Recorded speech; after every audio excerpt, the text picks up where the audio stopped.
ઝઘડા તાલુકાના ધુમાલપુરના આદિવાસી સમાજે રૂઢિ પ્રથાવાળી ગ્રામ સભાનું ગઠન કર્યું હોવાનું જિલ્લા કલેક્ટરને આવેદનપત્ર પાઠવી જણાવી જમીન અને લીઝ સહિતની કામગીરી ગ્રામ સભાને વિશ્વાસમાં લઈ કરવા કહ્યું છે।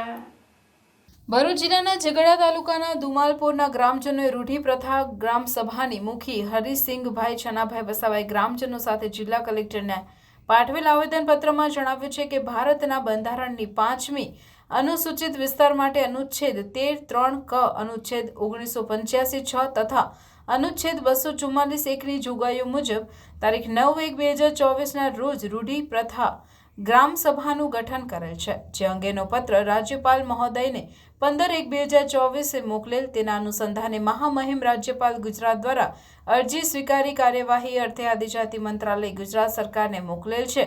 અમોને મળેલ બંધારણીય અધિકાર અન્વયે અમે લોકોએ કરેલ રૂઢિ પ્રથા ગ્રામ સભા મારફત જરૂરી કાર્યવાહી કરવામાં આવશે, જે અંગે આપને જાણ તેમજ ધુમાલપુર ગામનો કામો અને જમીન અને અન્ય કોઈ વિગતોને લગતી કોઈ પણ કાર્યવાહી કે લીઝ કે ભાડા પદાએ જમીન લેવેચ બિનખેતી અંગેની કાર્યવાહી રૂઢિ અને પ્રથાવાળી અમારી ગ્રામ સભાને જાણ અને વિશ્વાસમાં લઈને કરવામાં જણાવ્યું છે।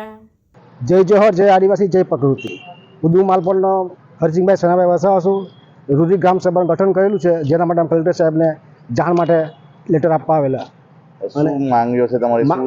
શું કે આ ઠરાવમાં એવું લખેલું છે કે જળ જંગલ અમે એના માલિક છીએ, એટલે આજ અમારો વિસ્તાર છે 100% આદિવાસી, જે 5મી બંધારણની 5મી અનુસૂચિમાં આવે છે, જે માટે કોઈ બી ગતિવિધિ કરી હોય તો અમારે ગ્રામ સભા રૂઢિ ગ્રામ સભાની મંજૂરી વગર કશું થાય